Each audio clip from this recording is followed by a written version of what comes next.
Це Нова Зеландія. Країна, що вражає своїми приголомшливими мальовничими пейзажами та чия економіка виходить за рамки стандартного уявлення про природу цієї острівної частини світу. А ще вона відома тим, що тут знімали легендарну екранізацію фентезі-роману «Володар Кілець». Хоча існує думка, що її головне економічне диво – лише туризм та екстремальні види спорту, насправді ж вона є однією із найкращих економік у світі. А справжня сутність успіху полягає в глибокій системі вільного управління. Нова Зеландія, як сусід Австралії, доводить свій потенціал.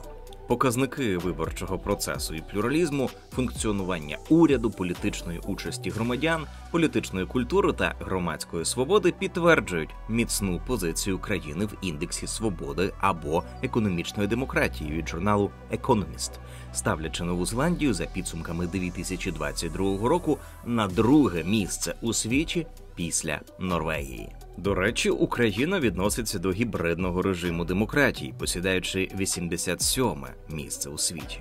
Нова Зеландія відзначається зваженим управлінням ринковою економікою, де рішення приймаються з урахуванням потреб суспільства, а економічна політика побудована таким чином, аби забезпечити економічне зростання, розвиток бізнесу, створення стабільного та безпечного середовища для сім'ї, підтримки кар'єрного зростання та загального підвищення якості життя громадян. І якщо подивитися на ВВП на душу населення у 2023-му, то Нова Зеландія перебуває на одному рівні із такими великими країнами, як Німеччина, Велика Британія та Франція, генеруючи майже 49 тисяч доларів США на одного мешканця. І хоча вона все ще відстає від Австралії, але десятикратно перевищує показники іншого свого сусіда Індонезії, яка навіть трохи поступається Україні, в якій ось уже 2 роки, як триває повномасштабна війна. Це відео «Ціни держави» створено завдяки патронам, спонсорам на YouTube, жертводавцям та тим, хто купив нам кави. Без вашої щедрої підтримки цього каналу не існувало б. Якщо ви іще нас не підтримуєте своєю гривнею, то можете це зробити. Посилання в описі. Нова Зеландія справді є еквівалентом мільйонера по сусідству. Країною, яка, попри свої скромні розміри та незначне населення, має статус у світовій спільноті та високий рівень життя. Крім того, це експортоорієнтована країна, де основний вектор розвитку – агросектор. Додана вартість сільського господарства, лісової галузі та рибальства у 2020 році становить 12 мільярдів доларів, або 5,7% ВВП. А на її експорт на душу населення у 2022 році становить 9,8 тисяч доларів на одного мешканця. Країна приділяє особливу увагу кваліфікованим фахівцям, залучає іноземців та робить акцент на освіченості нації. Університети Нової Зеландії стоять ближче до початку списку у рейтингу кращих вузів світу QS World University Rankings, що включає 1500 закладів з усього світу. Так, Оклендський технологічний університет посідає 407-ме місце у рейтингу QS та може похвалитися досягненням найвищого результату серед університетів Нової Зеландії за відсотком іноземних студентів – 48-ме місце у світі. Лінкольнський університет у 2024 році займає 362-ге місце у світі та входить до 100 найкращих у галузі сільського та лісового господарства. Також Кентерберійський університет, університет Вайкато, Велінгтонський університет Вікторії, університет Массі, Отаго продовжують займати передові місця, а університет Окленда – найбільший навчальний заклад у Новій Зеландії. Посідає 68-ме місце у світі та має найбільшу кількість іноземних викладачів країни. Науковці ж з Нової Зеландії підтверджують якість освіти та науки та славляться популярністю на весь світ.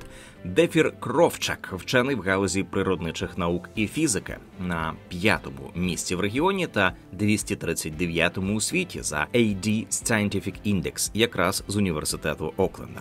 Як завжди, ми збираємося розглянути, що стало основними рушійними силами процвітання Нової Зеландії, як країна змогла пристосуватися до глобальних тенденцій, тоді як іншим націям це не вдається, та які проблеми вона подолала на шляху до свого прогресу.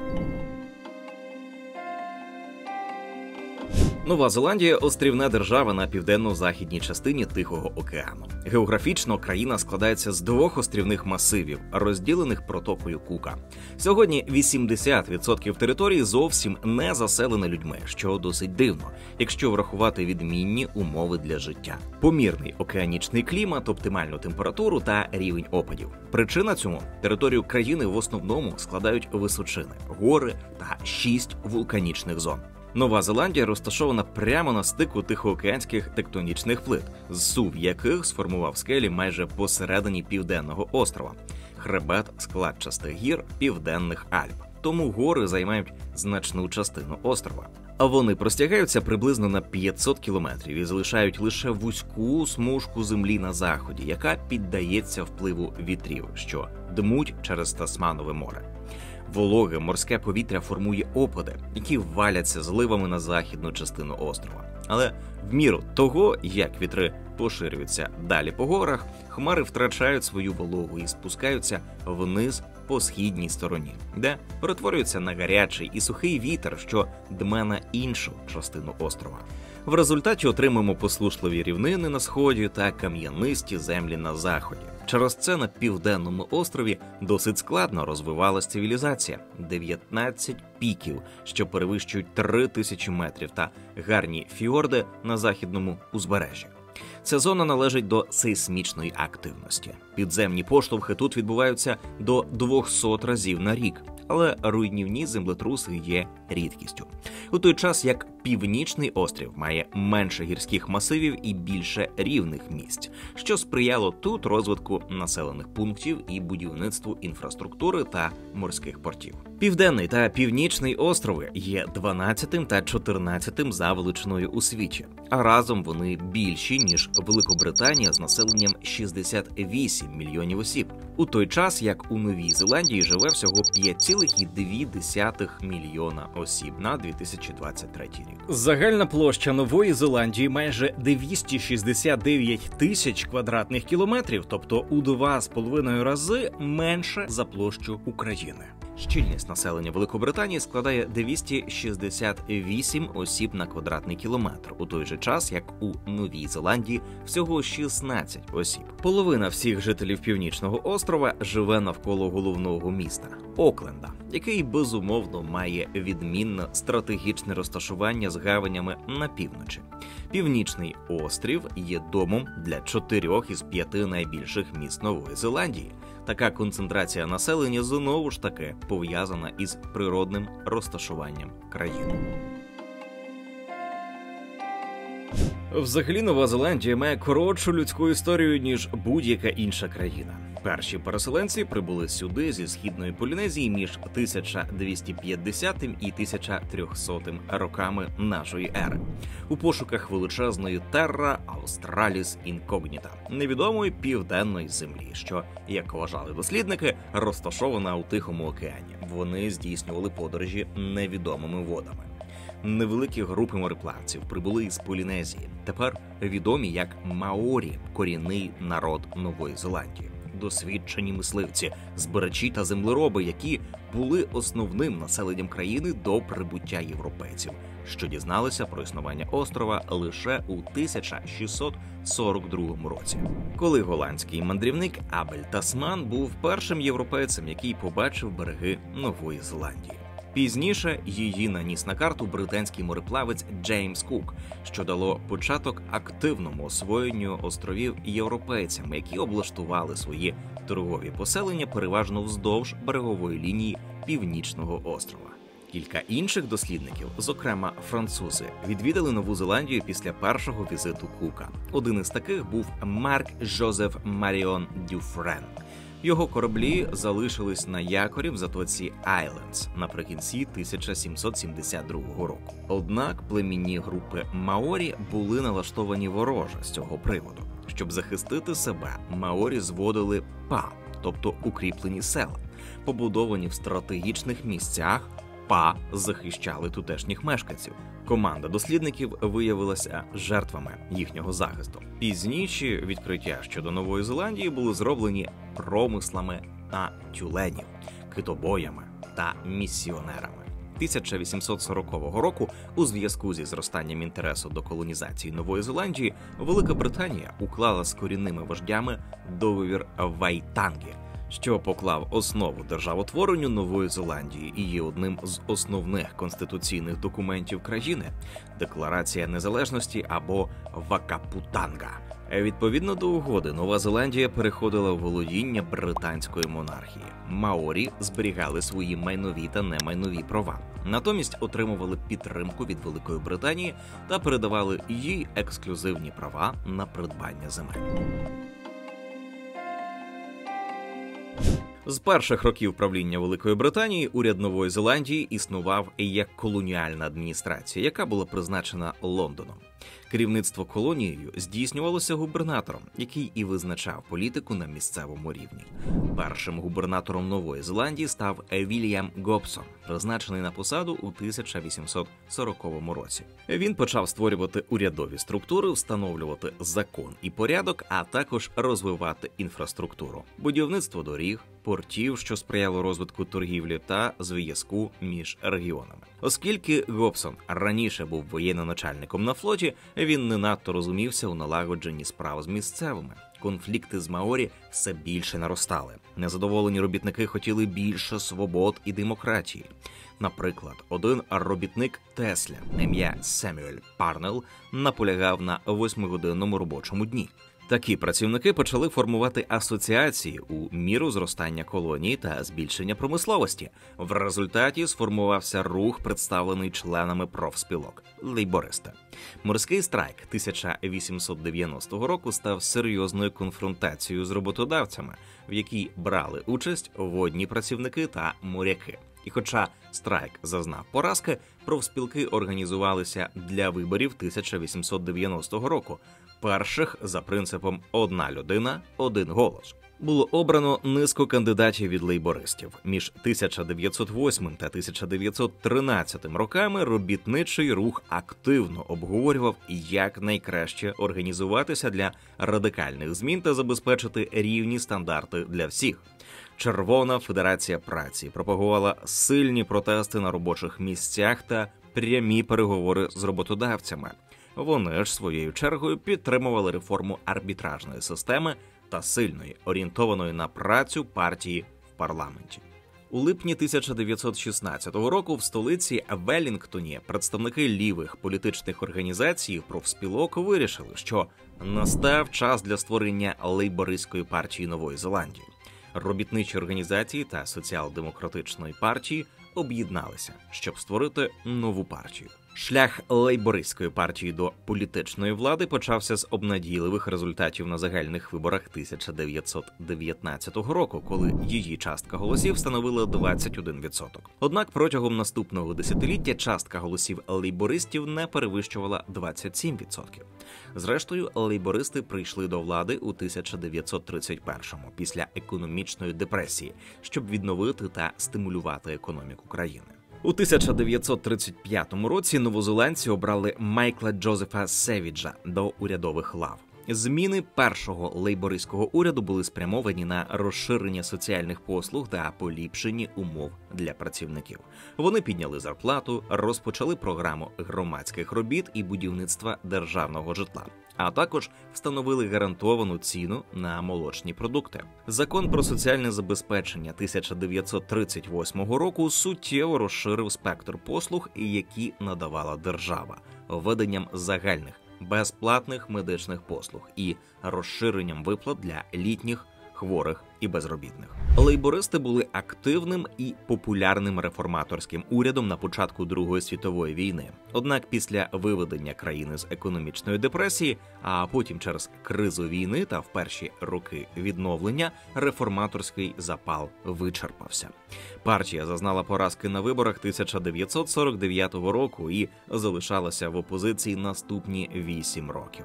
Однак дії першого лейбористського уряду визначили умови економіки на наступні 40 років.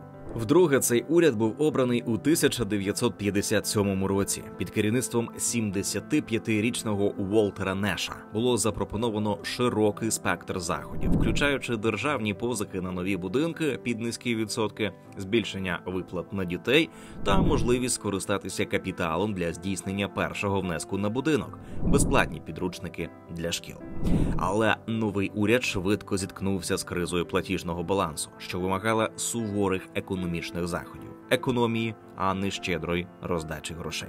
Міністр фінансів Арнольд Нордмайєр відповів на це контролем над імпортом та суворими бюджетними обмеженнями у 1958 році. Противники лейбористів назвали це «чорним бюджетом», який підвищив вартість пива, сигарет та бензину, основних товарів для прихильників робітників. Тому багато хто не голосував за лейбористів у 1960 році. Та все ж лейбористи завжди були частиною електорату. Третій лейбористський уряд правив у період із 1972 по 1975. Потім четвертий, п'ятий і шостий уряд лейбористів обраний у 2017 році.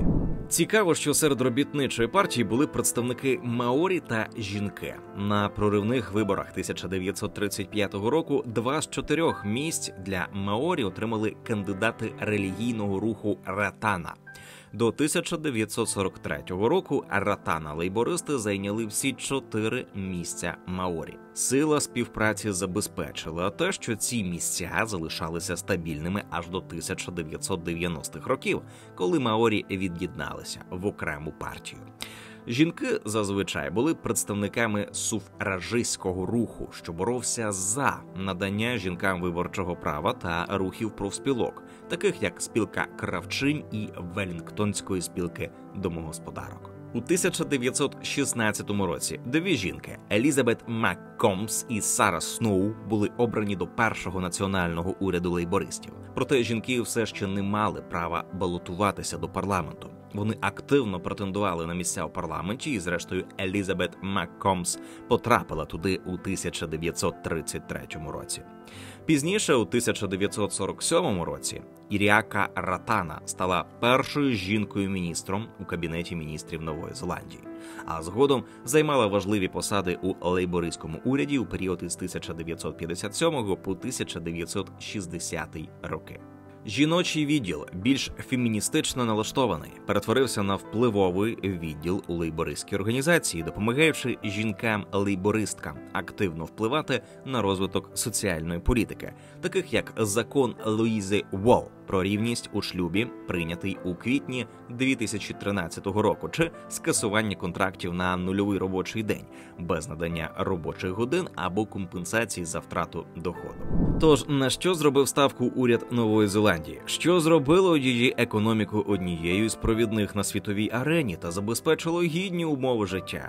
Відповідь полягає в тому, що країна вдало використала свої природні ресурси.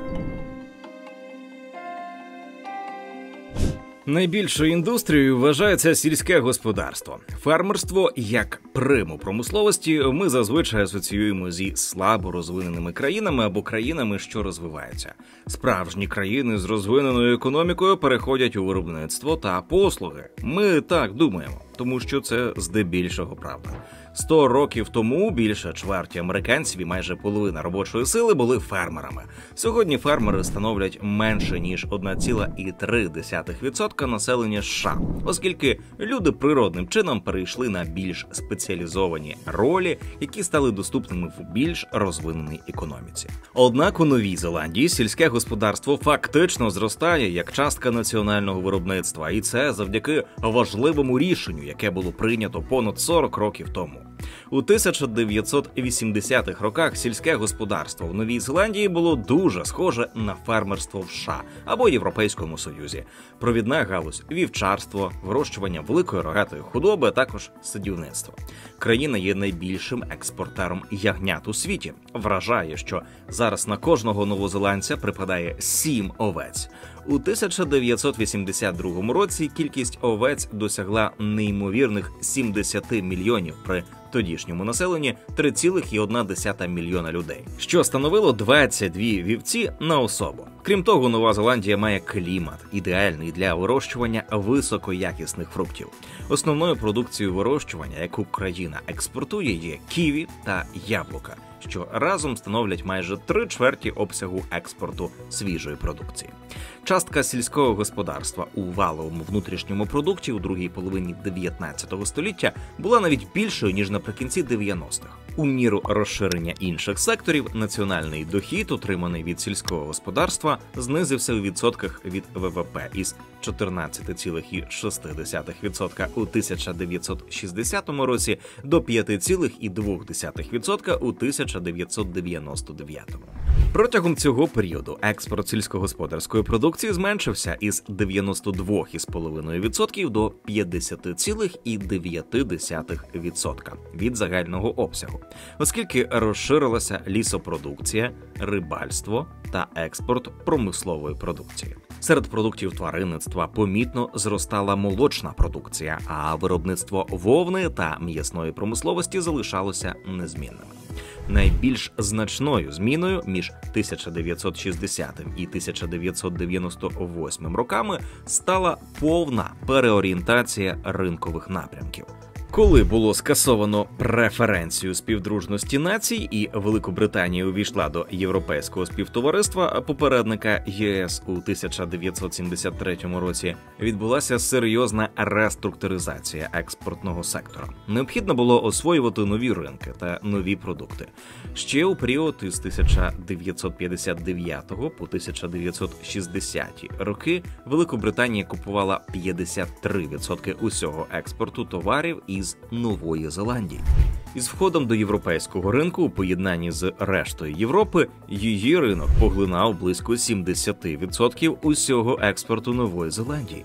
У цьому контексті історик економіки Кондліф назвав Нову Зеландію віддаленою фермою Великобританії. Проте у 1998-99 роках Великобританія вже складала лише 6,2% від загального обсягу товарного експорту, а Європа в цілому – 17,8%. Найбільшими значними новими напрямками стала Австралія, Японія, Корея, Китай і Південна Азія. Дещо зросла частка, що йде до Сполучених Штатів Америки. Регіоналізм став важливим для Австралії та Нової Зеландії. Збільшення частки торгівлі між двома країнами відображає угоду про тісніші економічні відносини, підписану у 1980 році. Можемо побачити, що структура експортних партнерів до сучасних днів перелаштувалась. Сьогодні найбільшим експортним партнером є Китай, до якого у 2021 році надійшла третина всіх експортних товарів. Австралія теж залишається в топі співпраці, тому це другий експортний партнер Нової Зеландії – 12,5% у 2021 році. Всього країна експортує до країн Східної Азії та Тихого океану понад половину своєї продукції. А от Європа та Центральна Азія в загальній структурі партнерів займає 8,3%. Великобританія має частку лише 2,2% у 2021. Скасування британських ринків преференцій стало ключовим фактором, що вплинув на торгівлю Нової Зеландії після Другої світової війни. Пріоритетом для Британії під керівництвом прем'єр-міністра Едварда Хіта було отримання переваг більшого ринку, і вони були готові відмовитися від старої співдружності, щоб досягти цієї мети. Для Нової Зеландії цей процес адаптації був жорстким і складним. Новозеландські фермери були впевнені, що поки вони вирощували заздалегідь визначені продукти заздалегідь визначеними способами, їм уряд гарантував заздалегідь визначену ціну, що забезпечувало їм продовольчу безпеку та надійність. І, звичайно, з приходом змін система гарантованих цін для фермерів виявила серйозні недоліки.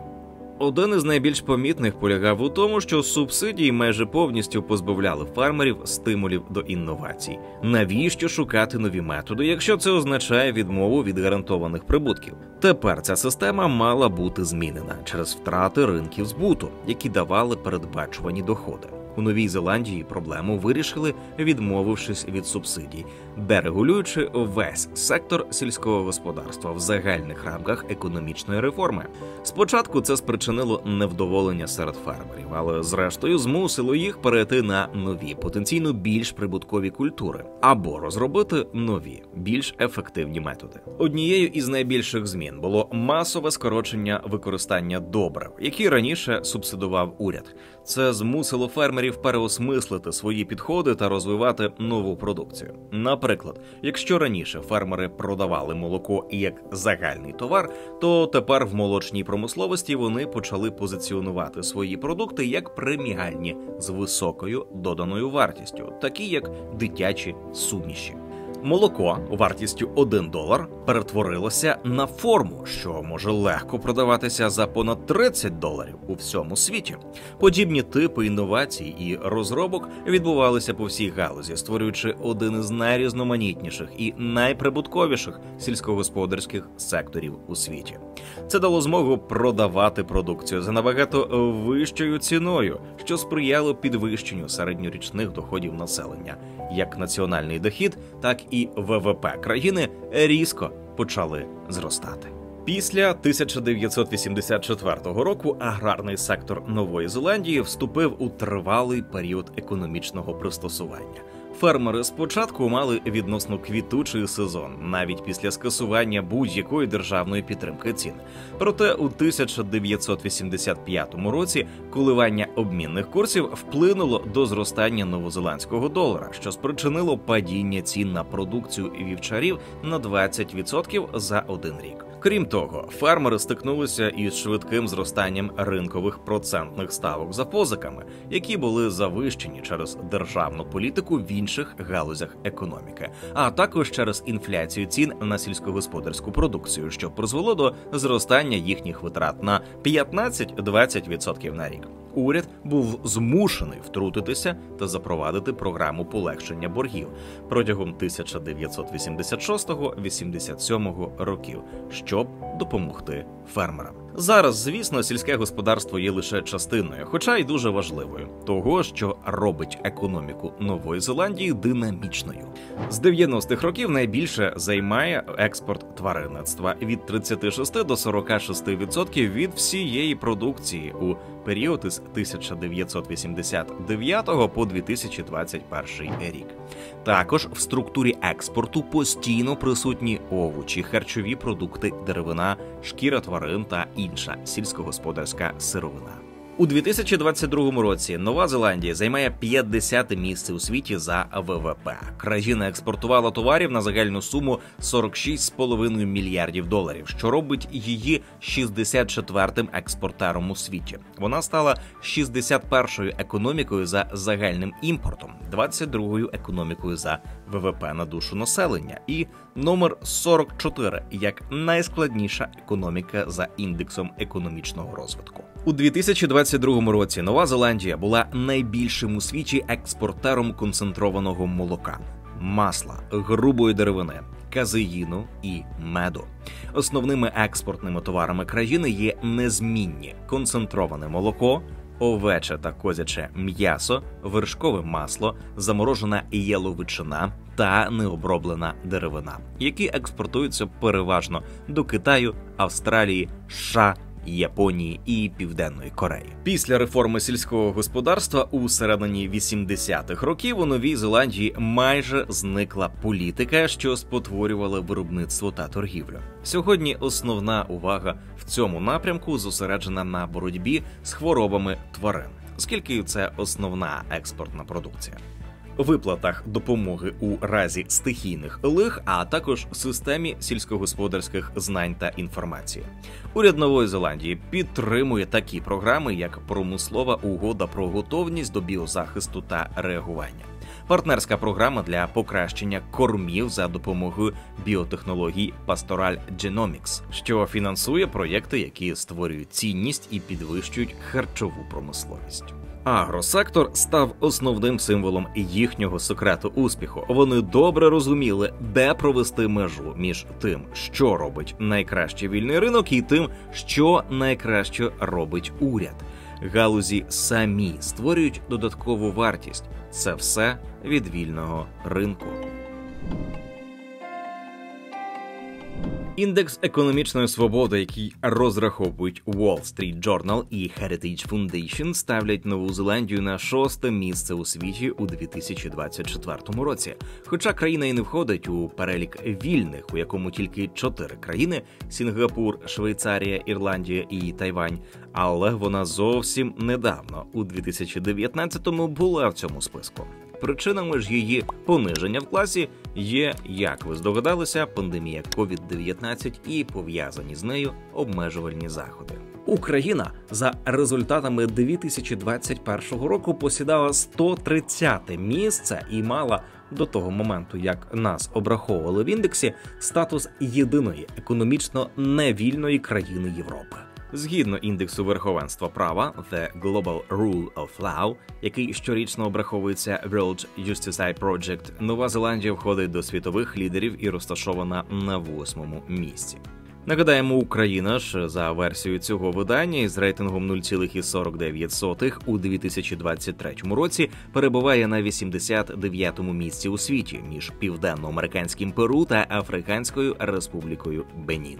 Завдяки ефективному ринковому регулюванню, сприятливим правовим прецедентам та повазі до різноманітності, 5-мільйонне населення Нової Зеландії також користується перевагами високого рівня свободи преси. Відповідно до Всесвітнього індексу свободи преси, країна займає 13-те місце у світі, дещо втративши позиції із 2022 року.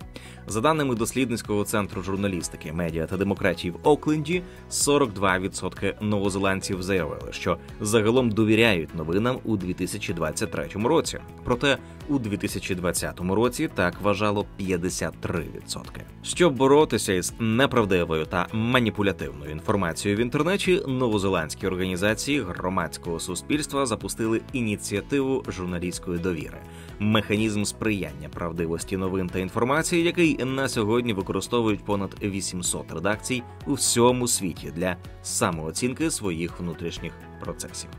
Україна займає 79-те місце у світі за свободою преси. Незважаючи, що глобальна оцінка покращилася на 30 балів у порівнянні з 2022 роком, українські ЗМІ все ще страждають від інформаційної війни та перебувають на передовій у боротьбі проти експансії кремлівської системи пропаганди.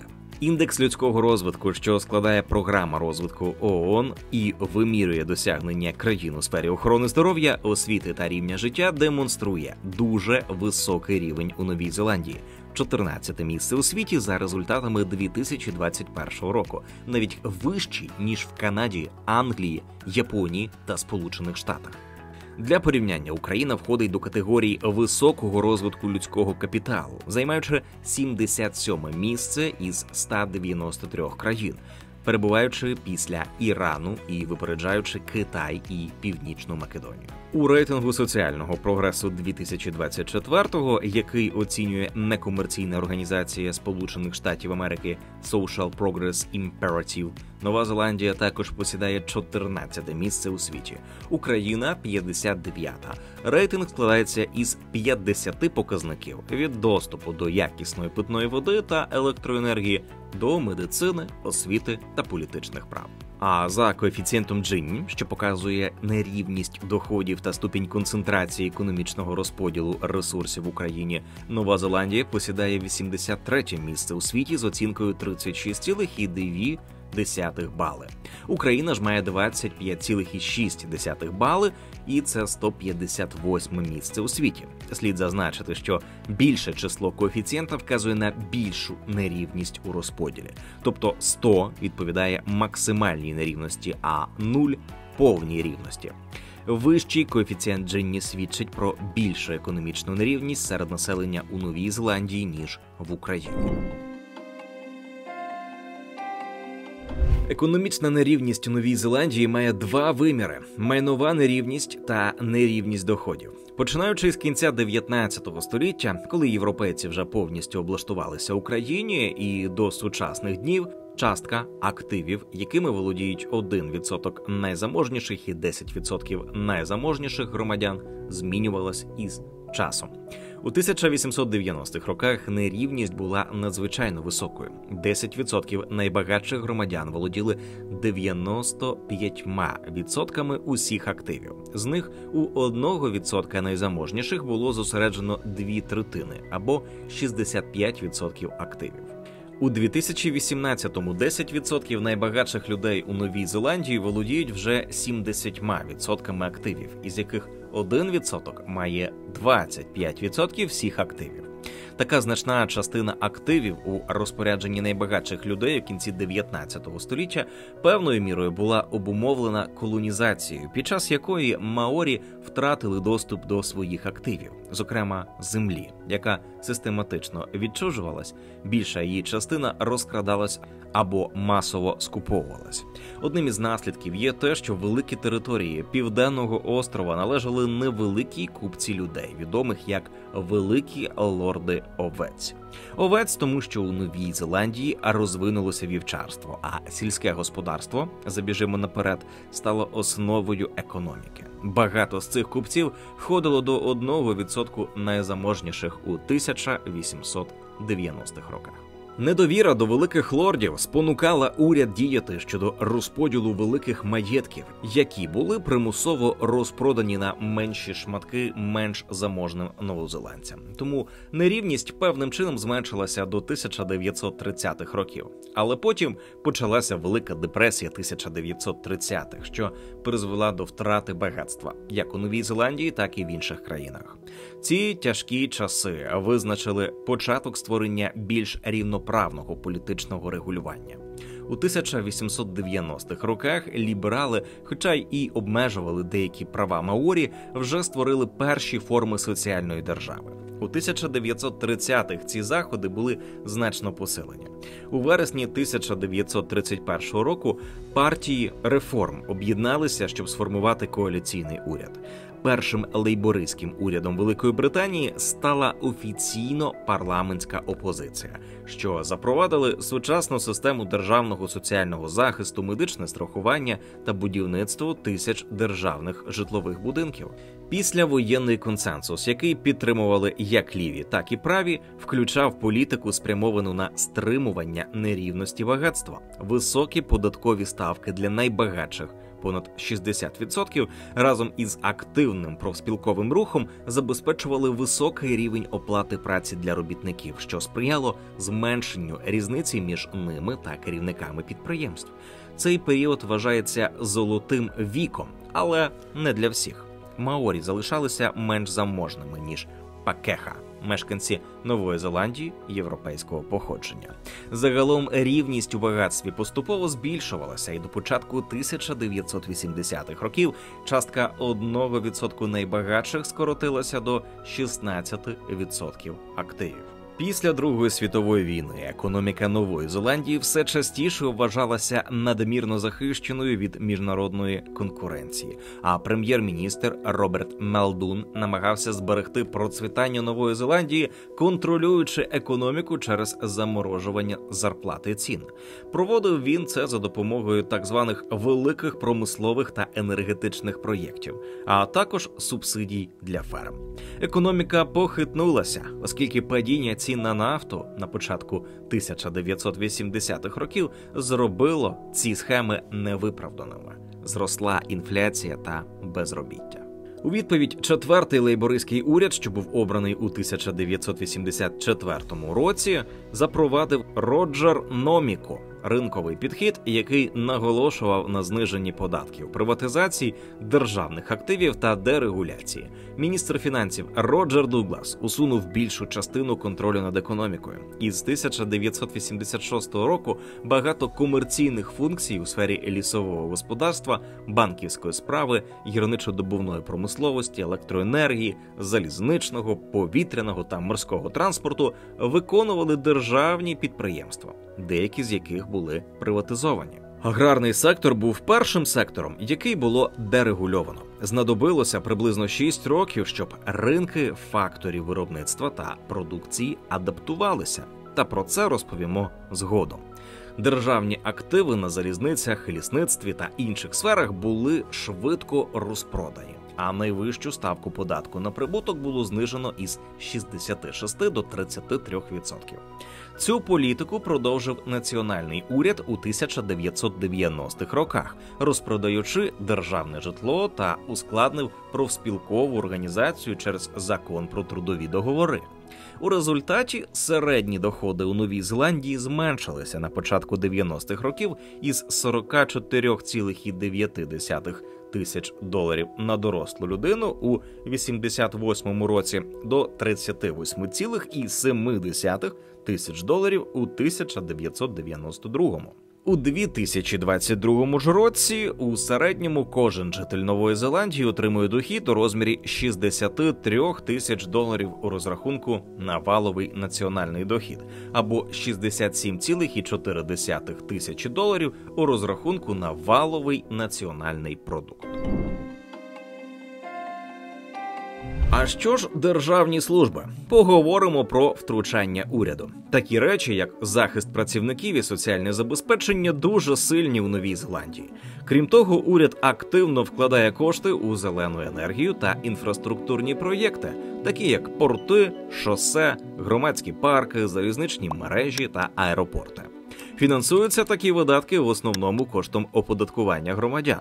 Податкові надходження в бюджет Нової Зеландії це підтверджують. У 2006 році частка надходжень сягнула 32% від ВВП, у 2022 вона складає 29,8% ВВП. Це означає, що країна має постійний профіцит бюджету. Такий підхід є рідкісним серед більшості розвинених країн. Звичайно, невелике зауваження полягає в тому, що державний бюджет на 2020 і 2021 роки не був профіцитним через наслідки COVID. Однак із 90-х років доходи країни майже завжди перевищують видатки. У довгостроковій перспективі такі державні витрати при збереженні профіциту означають, що ставки оподаткування мають бути досить високими. І справді так і є. Нова Зеландія знаходиться на 32-му місці у світі за ступенем обтяження податків. Загальний податковий тягар – 32,31%. Ставка податку на прибуток складає 33%. В Україні ж ефективна ставка податку на працю складає 34%. Податків з продажу 15% у Новій Зеландії. І в Україні ПДВ 20%. Ставка корпоративного податку становить 28%, який є досить високим у порівнянні з показником Сполучених Штатів Америки у 25,75%. І особливо з показником Сінгапуру – 17%. Але попри це, маленький ізольований острів повний овець, очевидно, є гарним місцем для ведення бізнесу. Але чому? Що робить Нову Зеландію одним із найпростіших місць у світі для бізнесу? Основний рядок звітів новозеландських підприємців стосується доходів, де вказано чистий прибуток після сплати податків. Це те, заради чого вони живуть. Вища ставка податку означає, що ця цифра буде меншою, а це дуже засмучує інвесторів. Тож, природно, можна було б очікувати, що кілька країн, які мають ставку корпоративного податку 0%, будуть набагато переконливішими варіантами. Але умови ведення бізнесу – це набагато більше, ніж податкові ставки. Щоб показати вам, що ми маємо на увазі під цим, ми порівняємо Нову Зеландію із попереднім найкращим місцем для ведення бізнесу – Сінгапуром. Зараз Сінгапур залишається чудовим місцем для ведення бізнесу, другий найкращий у світі за версією Світового банку 2020 року, коли ще публікували рейтинг, але він має певні труднощі, які відсутні в Новій Зеландії. Індекс легкості ведення бізнесу вимірюється за певними критеріями. Податки є складовою кінцевого результату, і в цій конкретній категорії Нова Зеландія не має надто високих результатів порівняно з конкурентом. Але перевищує за іншими умовами, особливо коли йдеться про торгівлю через кордон, захист сторін, залучених у бізнес, вирішення справи про неплатоспроможність. Менша сплата податків, звичайно, добре. Але якщо ви не можете отримати позику для бізнесу, запозичити виконання контрактів або навіть отримати доступ до електроенергії, ви оберете країну, де це гарантують. Усі ці системи неймовірно прості у Новій Зеландії, оскільки вони перейняли правову систему від своїх британських предків, які приділяють велику увагу праву власності, вирішенню спорів і роботі з міжнародними організаціями.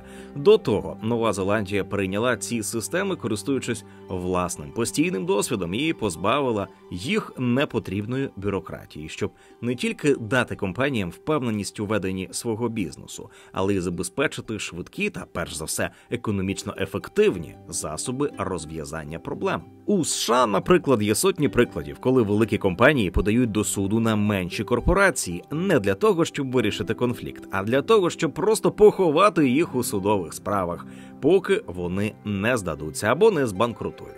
Звісно, це явище аж ніяк не характерне тільки для США. Нова Зеландія своєю чергою виробила систему відкритості та прозорості у своїх правових механізмах, яка забезпечує порівняні можливості як для молодих підприємств у стані зародження, так і для великих організацій. Завдяки сприятливим умовам для бізнесу Нова Зеландія привертає увагу не лише місцевих, а й закордонних інвесторів.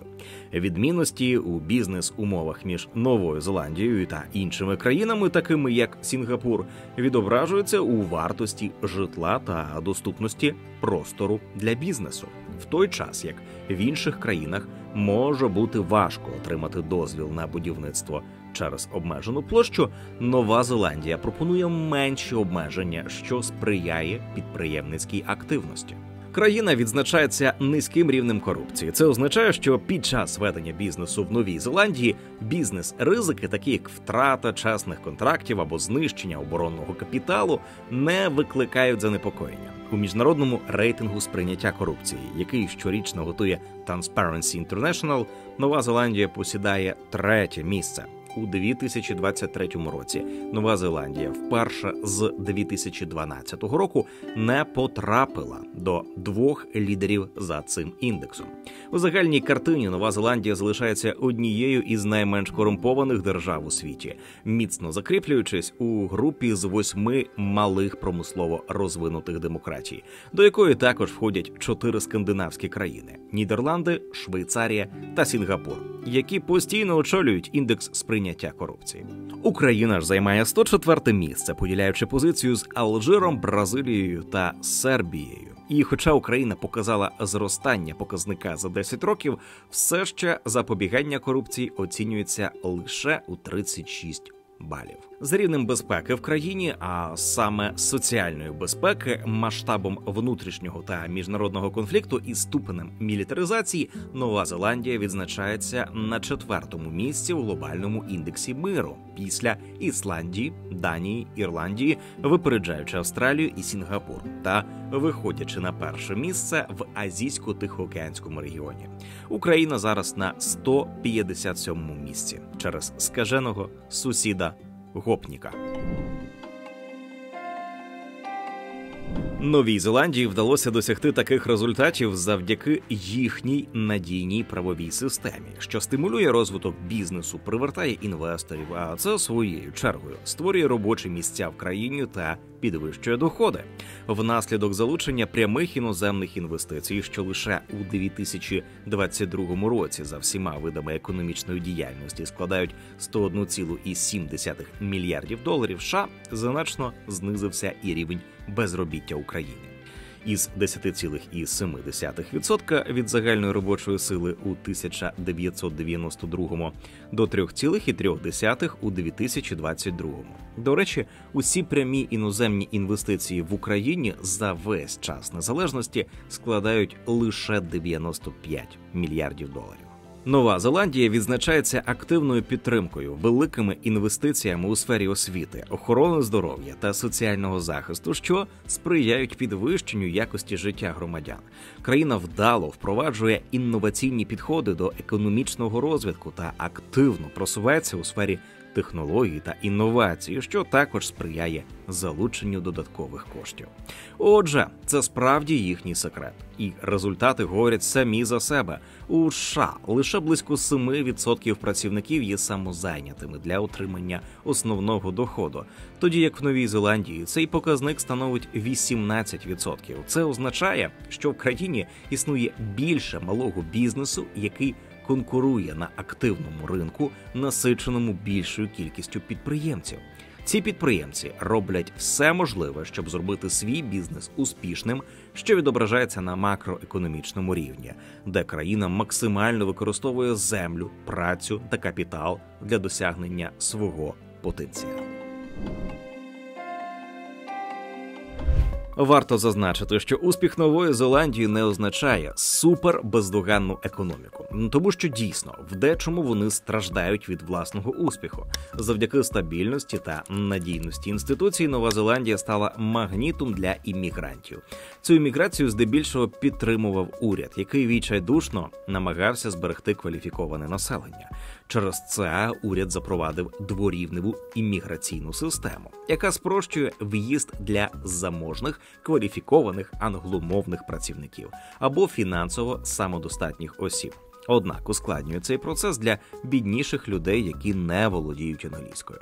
Хоча це може здатися дуже неполіткоректним, але така практика поширена в багатьох розвинених економіках. Результатом цього є переїзд багатьох нових кваліфікованих працівників, щоб налагодити життя в новій країні. Та приплив людського капіталу зробив відносно невеликі міста надзвичайно дорогими, і цю тенденцію підтримує уряд. Швидкий та спрощений доступ до країни для фахівців забезпечує надійне забезпечення країни кваліфікованими кадрами. Однак це також може спричинити проблеми, такі як зростання вартості нерухомості у містах.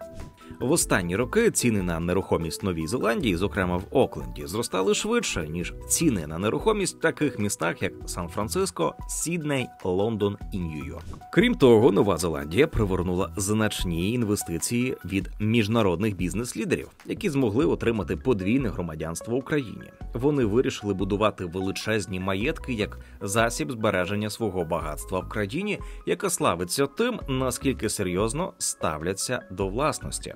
Ще цікавіше те, що ці глобальні підприємці все частіше розпочинають будівництво величезних об'єктів у Новій Зеландії, включаючи світового класу бункери, щоб підготуватися до можливих проблем глобального безладу в цьому ізольованому куточку світу.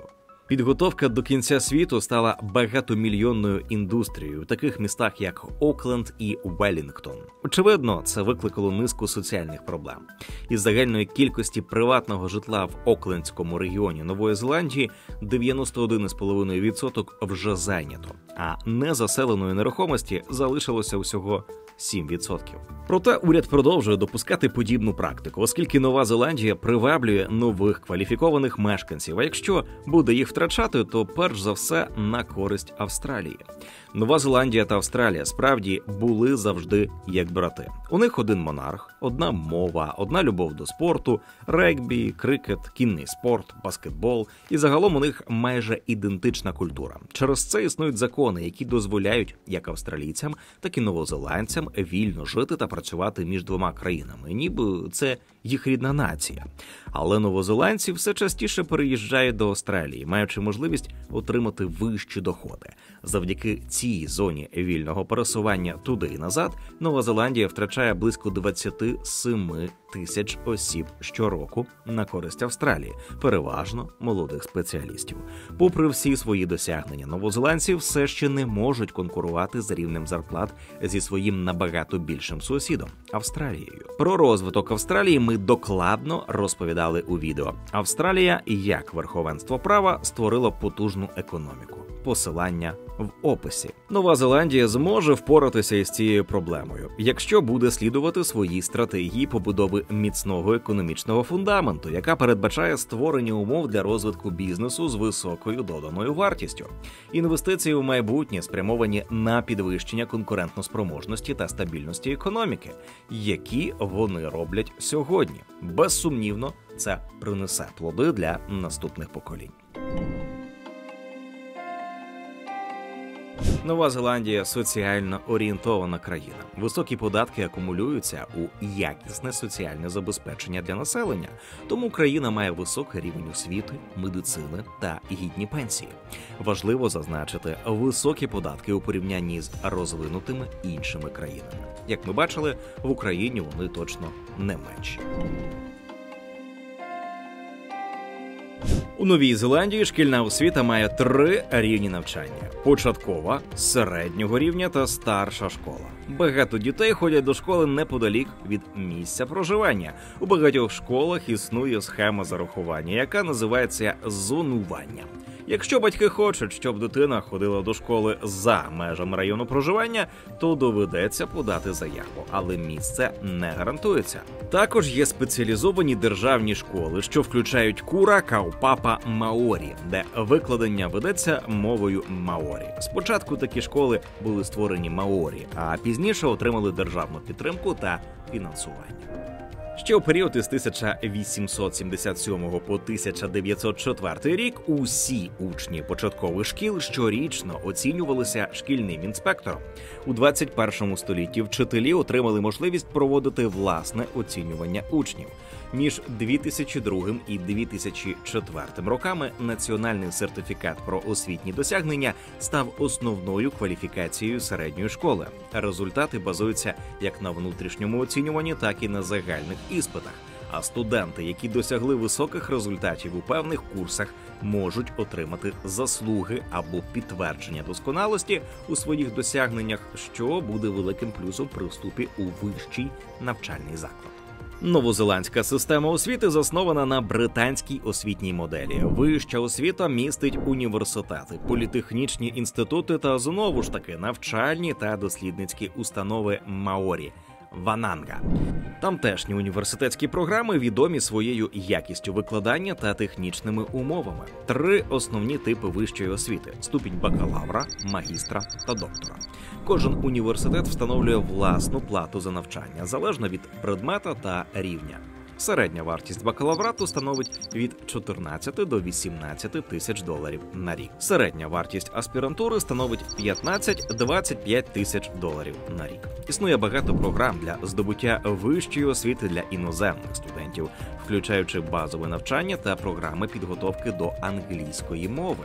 Це гарантує, що студенти отримують необхідну кваліфікацію та залишаться працювати на благо країни. Пенсійна система Нової Зеландії складається з 3 рівнів. Перший включає державну пенсію без внесків. Другий рівень складається із схеми професійного пенсійного забезпечення та схеми Kiwi Saver.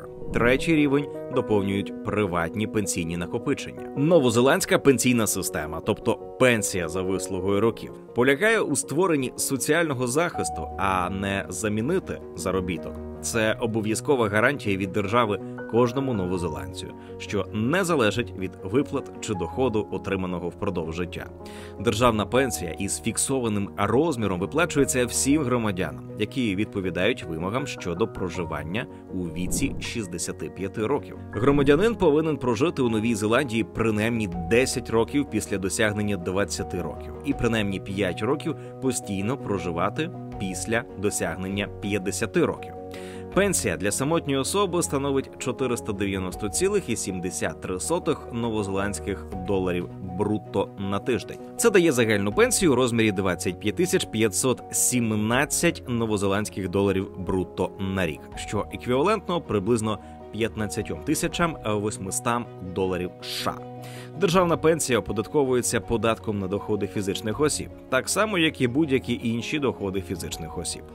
Нинішні працівники також сплачують збір відшкодування від нещасних випадків, який не виплачується із пенсійного доходу, хоча пенсіонери залишаються охопленими схемою. В результаті люди молодшого пенсійного віку сплачують дещо вищу середню ефективну ставку податку, ніж пенсіонери. На додаток до чинних схем пенсійного забезпечення у приватному секторі у липні 2007 року було запроваджено схему Kiwi Saver.